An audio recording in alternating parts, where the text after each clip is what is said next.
Hi, everyone. My name is Joshua Ziering. I'm the founder and CTO of Kittyhawk. We're a drone operations management platform, and I'm so excited to talk to you today about how to secure your drone program. This is a topic that is near and dear to my heart. We've been helping energy companies in particular secure their drone programs for over 5 years now. And I think that computer security is one of the most important things that we can think about when it comes to a safety program. I know that the energy industry is one of my favorites because there's just this intense focus on safety. In fact, a lot of our customers, when we go in, they'll have a safety moment before the meetings. And I always thought that was so awesome. And I was thinking, is there a way we could do this, a version of this for network security, for information security? And while I haven't found quite the exact version of safety moment for network security, I do think that hopefully what I share with you today will be helpful and give you a really good, solid, basic understanding of the kinds of considerations that you need to have as you're thinking about your drone program and how you can secure it from prying eyes. So let me talk to you a little bit about myself just for a second here, since I'm egotistical. If I can go to the next slide, we'll see. There you go. So why should anyone listen to me? Who the heck am I? And I think that's a fair question to ask. I have a love of entrepreneurship. I've been founding companies ever since I was a little kid. I love to start things. I love to build things. But most importantly, I love aviation. And that's always been just one of my biggest passions. If you can fly it, I've flown it. If you can crash it, I've probably broken it and crashed it. So I've flown everything from a Taco Bell chalupa blimp in a hockey stadium to 40, 50-pound airplanes to now, of course, all kinds of different drones. Also, in addition to building things, I also like breaking things. When I was a young man, I was a computer security enthusiast, is the way I like to phrase it. I like to take unscheduled tours of other people's computers. So I always like to make sure that when we're thinking about security, it's not just from the disgruntled teenager phase, but I can offer a unique perspective there as well. And then lastly, I have a little bit of a technical sales background, simply meaning I oftentimes explain complicated things to folks who don't have solid domain expertise in those things. So I hope today we get to keep it really simple, we get to keep it really light, and I can give you some tactics and some baseline understandings that you can use to think about security in your drone program today. So the problem that Kittyhawk is trying to solve at large is that companies don't have the programmatic tools they need to leverage unmanned aviation. And this is right out of our deck, so it's verbatim. And really the biggest problem is data security. How do you keep all of this data secure? I know that one of the biggest concerns is that a drone is just a flying computer. And in many cases, it's a flying Linux computer. And it has a camera on it, and it's able to collect data at a rate that is really astounding when you consider other tools that were previously used for this job. So you have this untethered Linux computer with maybe a network connection that is flying around collecting data. How the heck do you bring that into an enterprise that has a lot of concerns about security? How do you make sure that that is adhering to all of the corporate compliance and oversight that you have? And most importantly, how do you make sure that your employees are able to follow the workflow to ensure the data security and compliance? So that's the problem we solve, but it's a big problem. It's something that is, essentially, unless that problem is solved, the drone industry will never realize its full potential. So we think a lot about this. And it looks like I'm missing a little slide here, but because of this, we keep all of our data unified. This data is, oh, here we go. Excellent. Is unified in the cloud. And we use the cloud to keep our data in one place such that we can centralize a lot of the security concerns about it. It all happens in real time. The apps talk to the cloud, the management talks to the cloud. And because of this, we have to think a lot about security and how this works. We have a lot of customers that have a lot of crazy oversight. I'll get into that more in a minute. And most importantly, we've had to examine our own security posture in order to help our customers. In addition to the customers that we have, we also are the sole provider of the Before You Fly application in partnership with the FAA. This does millions and millions of queries to the airspace database that we maintain, such that the general public is able to go on and for free go and look to see if they're safe to fly. This is obviously a great concern when you have the general public using anything at scale. You want to make sure that you're not collecting data or introducing insecure applications to the general ecosystem. We take this very seriously, and Before You Fly is something that we've been working hard on, just as a general good deed for the ecosystem, not only to keep pilots safe, but to make it so that people can find out about the airspace without having to give up a lot of personal information or sign up for things. This is a free app that anybody can download. So we have a lot of experience scaling drone programs. This is something we've done time and time again. Most of our customers don't like to be talked about, but some of the ones that we can mention here are Shell Oil is one of our customers, Florida Power and Light, PG&E. These are folks that are looking to scale their drone programs rapidly, but their biggest concerns are obviously security. We, as a collective, Kittyhawk powers the drone programs for over 55 million Americans every single day. And through the depth and breadth of our customers, we have Homeland Security, Department of Defense, United States Coast Guard, and really, really, really stringent corporate compliance. And one of the things that we think is so important is that because drone aviation offers a really cost-effective way for companies to take advantage of an aviation program, companies that before have never traditionally been aviation companies are going to rapidly have aviation arms and are going to be some of the largest users of aviation in the world. But that can only happen if they're able to use it securely and they're able to lock down their programs safely. So one of the biggest hurdles that we see with drone adoption is an IT department that says, the default is no, and that's always a good thing. Unless there's a really compelling reason to introduce something new into the organization, a default no strategy is really good for reducing the amount of risk that you accept when it comes to new technologies. For example, even the cloud, right? It took a while for adoption into the enterprise, but understanding that the cloud is a useful tool when used correctly, it takes a little while. Icebergs are very powerful, but they're slow to move. And sometimes we see the iceberg effect with large enterprises. But ultimately what we've found is that the corporate IT really wants to help. They really want to say, okay, we'd like you to be able to use this tool, but there are very baseline things that they need to understand and that they have to be able to account for to be able to use this tool.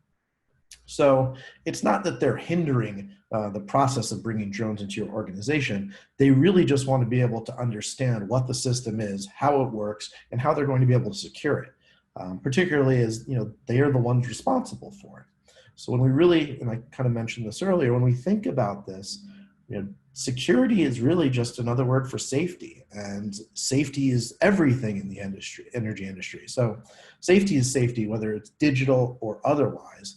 This is an important thing, and we need to be able to talk intelligently to IT and other corporate stakeholders to make sure they understand what problem we're trying to solve, what tools we're using to solve the problem, what data is involved in that solution, and how we're going to secure those things to the best of our ability. So the first thing that I think is the most important with any drone program is you want to be able to talk about the types of data you're going to be dealing with, the types of data you're going to be storing or moving or sharing outside of the organization. This is an important part. This is really where everything starts for corporate IT. And they really do have good questions here of, well, usually the first question is, what are you storing? And I'm sure if we were in a real room, in a real audience, there'd be some heads nodding yes right now. But it's, yes, what are you actually storing? What data are you using? And drones are unique in that they have different types of data that they're generating. So for example, a plane flying over with a digital camera in the belly is not probably taking a lot of telemetry information or flight log information. It's just a pilot hitting a button or hitting a button and it starts hitting the button itself to take the pictures. But with drones, we have a lot of secondary metadata, telemetry data, not only about where the drone is, but about the airspace around it. So compliance particularly is interested in, uh-oh, did one of my corporate pilots fly into a temporary flight restricted zone because the president's in town and they didn't know? Well, that data can be a piece of liability. And so they want to make sure that if you're collecting that data, they understand where it's going and how it will be used. And all of that data is useful for compliance for the FAA as well. So even though it's not helping with the end decision-making data, it is a critical part of keeping your drone program safe. In many ways, some of our customers see the telemetry data as just as important as the sensor data. I'll give you a couple examples. One would be, for example, if you have a shared asset with other people in your industry, maybe even competitors, for them to know that you are flying that asset at some frequency might give away some information about your corporate strategy. For example, if you had a cell phone tower and you were one of the carriers on the cell phone tower, but there's 3 other carriers on the cell phone tower, your interest in that tower could signal to them something important about what you're doing in that area. So even though the telemetry data seems kind of harmless, it can have second order effects to the right person looking at it and the right person analyzing it. And then there's the sensor data, and this is just a fancy way to say the pictures or the video of that data. And this is obviously the decision-making data that everybody uses. And this is also important data. So for example, particularly the energy industry, there could be proprietary parts that people are looking at inside of the sensor data, whether it's a flare stack or a certain type of machinery or piece of infrastructure. Those could be very, very sensitive pieces of information. And this is really where corporate IT, kind of their antennas go up and they start thinking, okay, what's going on here? How are we storing this? And then lastly, there's the most interactive part of this is the live stream data. And I've seen it all in the drone industry where folks have they have an incident, they want to stream into the the emergency operations center, and they decide that, okay, well, this is important enough, let's go ahead and put it up as a secret YouTube, or let's use Zoom to live stream this data. And these things end up not being such great ideas. As we all know in the news, Zoom had a tremendously difficult time with security, particularly as COVID-19 hit and there was renewed scrutiny on Zoom because everybody was using it every single day. Zoom for a live streaming solution for highly sensitive data, probably not a great solution. They've done a lot of improvements, but certainly you would want to analyze the platform you're using closely to make sure that they're adhering to all the best practices. A private YouTube, probably not a great idea either. You want to make sure that the platform you're using has security commensurate with the data that you're collecting. Even if it's ephemeral, one of the problems Zoom had was nefarious individuals on the internet were joining other people's Zooms to put all kinds of garbage into their Zoom videos. And while this was, childish pranks, they were outputting video, but what if they were just kind of watching your video? That's something to be very concerned about. So they didn't have the motives to do these bad things, but certainly as you're thinking about deploying a solution like live streaming, you want to pay extra careful attention as to what solution you're using. So as you start thinking about this, and so IT is going to say, all right, these are the 3 types of data, and they're going to say, all right, great. What are you storing? What are you moving? What are you sharing outside the organization? I'll get to some tips on sharing outside of the organization here a little later, but when you're storing and when you're moving, it's absolutely critical that you're encrypting. So anytime the data is in transit, we want to see encryption. Anytime the data is at rest, we want to see encryption. And encryption is a funny thing. I'm going to take a little detour. There's a lot of folks who think, well, we can write our own encryption, or there's this guy, Jim, he's super smart, he can write us some encryption.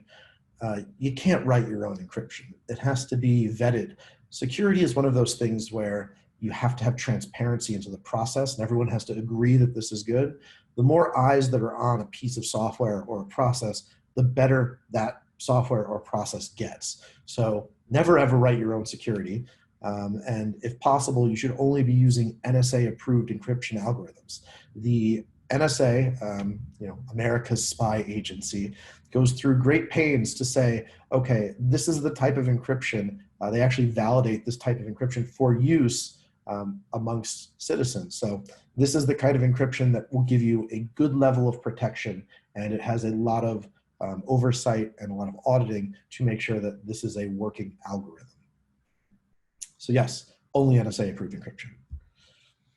So once you've decided, okay, this is the kind of data I'm going to keep, you have to have considerations about the type of compliance and oversight that you're going to have. And this one, I think, is just as important as classifying the data. So certainly, you can take pictures outside a facility, and that's one classification. And if you take pictures inside of a facility, that's another classification. So understanding not just, is it a picture, is it a video, but where was that picture or video taken is just as important as saying, okay, well, we took a picture, or yeah, we took a video. So we've had folks in the past that are actually under HIPAA compliance. This might sound familiar to you, where HIPAA is the healthcare. And one of the things that they were worried about is if they work emergency response, and if there was, for example, a deceased person in one of their pictures, whether they were in an accident or search and rescue, that suddenly is now comes under HIPAA for this particular organization. So they had to think about the healthcare and the Healthcare Act implications for storing this data and collecting this data. There's also PCI compliance. If you do commerce, this is an oversight for credit cards and just general e-commerce. And then PII, personal information. So personally identifiable information. This is your phone number, your email, your social security number. These are things that are probably going to be stored along with your drone profile. For example, if you request a Lance authorization, you need at the very least your Part 107 number, your first name and last name, and a telephone number that can reach you. That would be considered PII.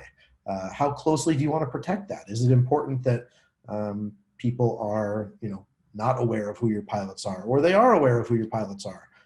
Understanding where that data is going and how it's being treated is of the utmost importance. So these are the kinds of things that once you've classified the data, now it's time to think about, where is this going to fall? Where is this going to go? The FAA is working right now actually to put more stringent oversight into the data security for Lance. So the PII will actually come under much greater oversight than it is today.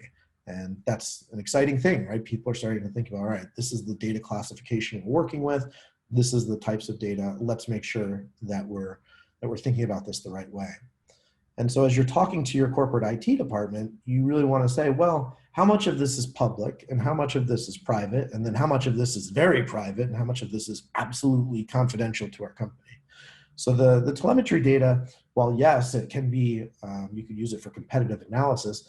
Ultimately, if somebody drove by, for example, cell tower A or flare stack A, and they saw someone flying a drone, well, that's not very different than the telemetry you see on the right-hand side here, where, okay, well, here I was at, I was in Oakland at March 5th, and I saw a drone flying around at 3 p.m. That's information that I can collect from other sources. Does that require the same amount of data security and oversight as, say, for example, a picture from inside the facility that is of a proprietary piece of equipment?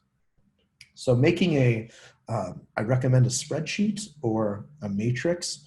You could do a document as well, just outlining the types of data, the types of implications that data has, the types of oversight you think it might come under. If you can just approach your IT team with this and say, look, I've thought a lot about this. These are the things we're thinking about. What do you think? This will make a huge difference, both in the speed and so I think also we've seen in the past, the amount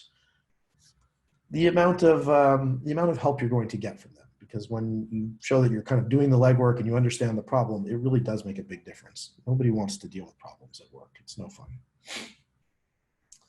And really this all comes down to is just understanding who you're protecting yourself against.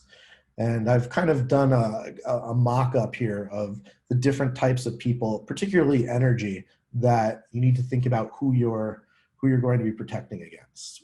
So on the left is, somebody like myself in an attic somewhere trying to take tours of other people's computers. Certainly dangerous, but maybe not malicious, right? They don't have any money. They're not going to sit there trying to, brute force your passwords with hundreds of computers. They're at best, they're an annoyance. An ex-employee, somebody who left on bad terms, they might have insider information to your systems that will allow them to exploit certain parts of the system. This is something to think about. They know all of the ins and outs. They know where you fly, what you do. This person, while educated, probably also does not have a lot of resources. Activists and activism, they call it hacktivism, is a weird slang term I've heard for it. Hacktivism is a real thing, and certainly folks are looking to make a point with a digital voice. And certainly, especially as everybody is in shelter in place and lockdown, hacktivism has never been a more real thought for corporate IT teams and just for people in general. Everyone's on their computer. If you can make a point now, you're going to get a lot of audience. And that really is the point, is how many people can you reach with this act or with this thing that you're doing. I mentioned before, competing companies are a big deal. They have lots of money and they have lots of people, and it's in their best interest to figure out what you're doing, how you're doing it. The good news is they probably don't want to destroy your stuff. They would much rather get in there and keep looking at what you're doing in order to get the competitive advantage on you. They could go in and destroy it and cost you a few, $100 million. That's one thing, but quietly existing and sort of doing the corporate espionage thing, that could be a lot more lucrative given the right strategy. So certainly something to think about as, how you're looking at your risk profile. Energy has a lot of money, and there could be competing companies looking to do nefarious things. And then lastly, the nation state, right? A country that has mobilized and weaponized its digital infrastructure. If Canada decided one day that it was going to take over the world of energy, that could be a problem. They have a lot of resources, they have a lot of people, they have a lot of expertise, they have a lot of money, and time is less of a factor for them. They don't do quarterly reports to the stock market. They're willing to be patient. They're willing to work hard and be insidious in the ways that they're looking to collect this information. So ultimately looking at the different types of threats helps you understand what kind of information do we want to keep on hand? How long do we want to keep it for? What's our retention policy? How much information do we want to collect? And who are we really protecting this information from? So understanding your data collection and your compliance lets you more sensibly assess the risk. If you're worried about the curious teenager in their bedroom, well, you should probably really up your data security game. But that's really a different problem than a nation state. And ideally, you want to protect against all of these things. These are not entities that are unique amongst themselves that only apply to a certain demographic. The great part about the internet is that it connects everybody. The sometimes unfortunate part about the internet is that it connects everybody. You could be the victim of a drive-by hacking and never even know it just because you were there. It has nothing to do with who you are or what you're doing. So understanding who the adversaries are in your risk profile is going to be very important, particularly when you're talking to IT. And I kind of harken back to a phrase I heard as a young man, is that locks just keep honest people honest. I had a friend who used to just leave his car doors open in parking lots. I said, what are you doing? Lock your doors. And I'm from New Jersey, so this was kind of a radical notion in New Jersey. He's like, well, there's nothing in my car. You ever see anyone walking around a parking lot opening car doors? I don't think so. And I don't keep anything in my car anyway. So that's a pretty radical notion. But when you think about it, he was assessing a risk profile. Well, there's nothing in my car. And the risk of it is, if they want something in my car, they're going to break the window. I'd rather they open the door and not be able to, get what they want or see that there's nothing in there. And he was not really worried about his car being stolen. So it was a sort of, I accept the risk that is that I'm taking by leaving my car doors open. The other thing about network security is that, like I mentioned before, the internet is connecting everyone. When I was young, when I was really little, my brother was really afraid of burglars. And I swear this is about him, not me. So, my parents weren't made of money. So they got a sign that said, we have ADT security. And this made him feel really good, even though we didn't have ADT security, obviously. But it was a way to say, all right, look, if you want to rob our house, go ahead and look for a house that doesn't have ADT security. In many ways, network security is the same way. If you pose enough of a hassle and a problem, all but the best funded and most expert adversaries are probably going to move on down the way because there's easier targets. So understanding who you're protecting against really can help you decide whether you need an ADT security sign or you need an ADT security system. And figuring out what you're trying to do and what you're trying to store and what you're trying to protect is the very first step to understanding that. And then so a key concept to all of this is operational security versus informational security. And I always explain it the same way. Informational security is putting a password on your really stupid selfie pictures. Operational security is not taking them in the first place. And it's actually putting these two together that yields the best security posture. I'll give you a couple examples of each that your drone program can benefit from, and we'll kind of go from there. So informational security in this sense is, okay, I'm going to move my silly picture out of the way here. Uh-oh. Let me see if I can move it. I can't move it. Okay. So informational security is password hygiene and standards, right? Let's have a really good password to our data. You can see here, this is a comic about crazy password policies. So somebody's talking about, what if we replace all the letters with numbers and the words, and ultimately they're making the point that it's actually a very insecure password compared to just 4 random common words. And this is a good example of informational security, password hygiene and standards. It's why you want a multi-factor authentication to say, are you really you? That's informational security. It's the idea that a piece of process is going to protect you. But then there's operational security. So operational security is the actions in the process that are protecting you. So one of the things that a lot of our energy customers like is, it doesn't matter how good the password policy is, they want only to be able to access their data from the United States. We have quite a few customers who want this. So it doesn't matter if you know the right password or not. If you are not located in the United States, you're not getting into your account. This is geofencing, is a drone term to borrow for how to think about this.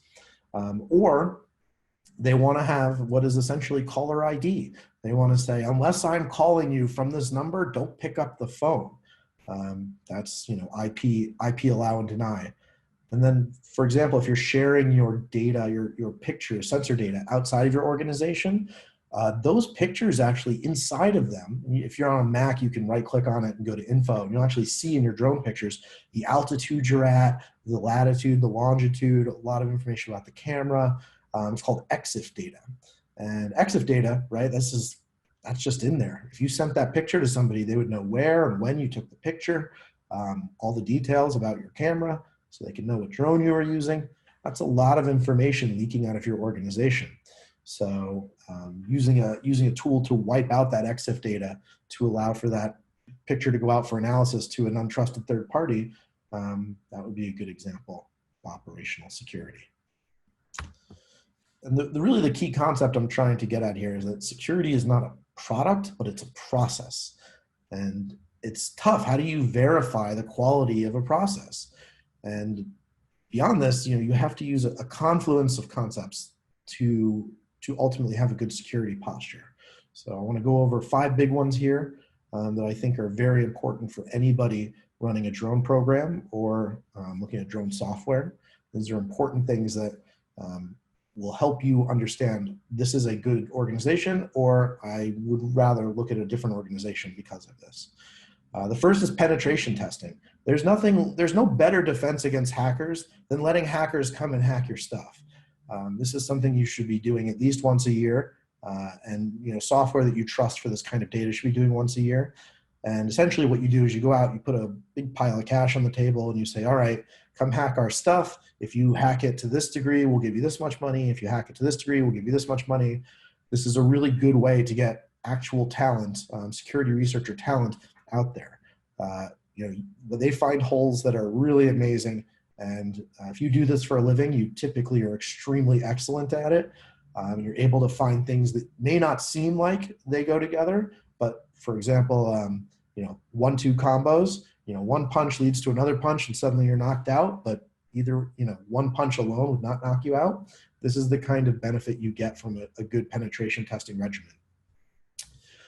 Encryption, obviously I mentioned NSA approved algorithms before. That's absolutely going to be critical to make sure that nobody is playing telephone or man in the middle, eavesdropping on your data. You want to make sure that you're using approved encryption for all of your stuff. And then redundancy, even though somebody may not be trying to break your infrastructure or break your organization, having redundancy makes sure that you don't have data loss, or that if your data is being exfiltrated, you can have a copy of it and shut off everything to the outside world. These are important concepts, and they really add to the security posture of an organization. Then lastly, granular user permissions. So if you are an organization, an enterprise, you probably have a lot of different stakeholders, everybody from accounting to the pilots, the operators, to the managers. There's a lot of different folks that are going to be in your drone data. Having the ability to say, well, you're allowed to look at the flights, but you're not allowed to look at the sensor data. Or you're allowed to look at the sensor data, but you're not allowed to schedule the flights. Those are important differentiations that keep the key concerns separate. And having those user permissions and that access level is going to allow you to have all of the stakeholders inside of your organization accessing your drone data, but in a way that you approve of and is secure. And then lastly, there's audits that companies can undergo. So many enterprises do ISO 27001, kind of doing that right now in that process, but also SOC 2. There's two types of SOC 2. There's SOC 2 type 1, SOC 2 type 2. In this case, more is better. You want both of them. And this is when you have outside third parties come into the organization. They pick a window of time and they say, okay, we want to understand about your training policy, your password policy, your server security, your monitoring. They go through hundreds of different things and they make sure that they look for data samples to suggest that you're being compliant. After that, they write a huge report that you can request. So if you're looking at different pieces of software, you can certainly say, all right, I'd like to see your SOC 2 report. And in it, it will outline all the security processes and procedures that they're doing to keep your data safe. And then lastly, as I'm wrapping it up here, the weakest link to any system is the people that use it. Security training is absolutely key. You want to make sure that your folks are not doing workarounds. If there's a policy not to open another app, don't ever open that other app. And recurrent security training is key to make sure that's fresh in people's minds. 4 times a year, twice a year, this is a good cadence so that people keep listening, right? If they hear it all the time, they're going to stop listening. How many people watching this could probably repeat you put the metal end into the buckle, pull to release. No one listens to that anymore because you've heard it so many times. Security training at a correct cadence is really going to help you make sure that everybody is adhering to the processes of security for your drone program. And the types of training, just operational security training. So, are you putting that data somewhere? Are you using a USB drive when you shouldn't? Are you sending that data via email from your personal address because it's easier? These are the kinds of operational training elements that you should look at. And then ultimately, in addition, anti-phishing, right? Is if someone calls you and they say, hey, Jim, I need your password. That's really, that's still happens. It's something that we train against here at Kittyhawk. So certainly, there is a very savvy adversary out there that knows who to call to say, hey, I need the password. I need Josh's home phone number. Those kinds of things are very prevalent. So making sure that nobody's going to give away any information without checking with the proper stakeholders first, very important. And then lastly, just check in with your team periodically. Ask them, We do this in kind of group meetings. We say, hey, are there any security concerns that people would like to bring up? Is there anything that we should be talking about? Have you seen anything? And it's, as always, just like regular safety, it is a no-fault scenario. Anyone can bring up anything about any member of the organization or any process in the organization. This is for the good of everybody. So finding those things, fixing them, and doing the training to make sure they don't happen again, absolutely key. Well, that about wraps it up for my time here. My name is Joshua Ziering, and if you have any questions, you can feel free to email me, josh@kittyhawk.io. If you like network security, drones, all of this stuff, follow me on Twitter, follow me on LinkedIn. As you might imagine, I don't have weak opinions. I have big, loud opinions about a lot of things. Be prepared. And if you are looking for some drone operations management or are curious about what that looks like in your organization, please feel free to reach out to Kittyhawk. We really, really believe that every company can be a power user of the sky. From San Francisco, California, I'm Josh. Thanks for watching, and thank you for having me.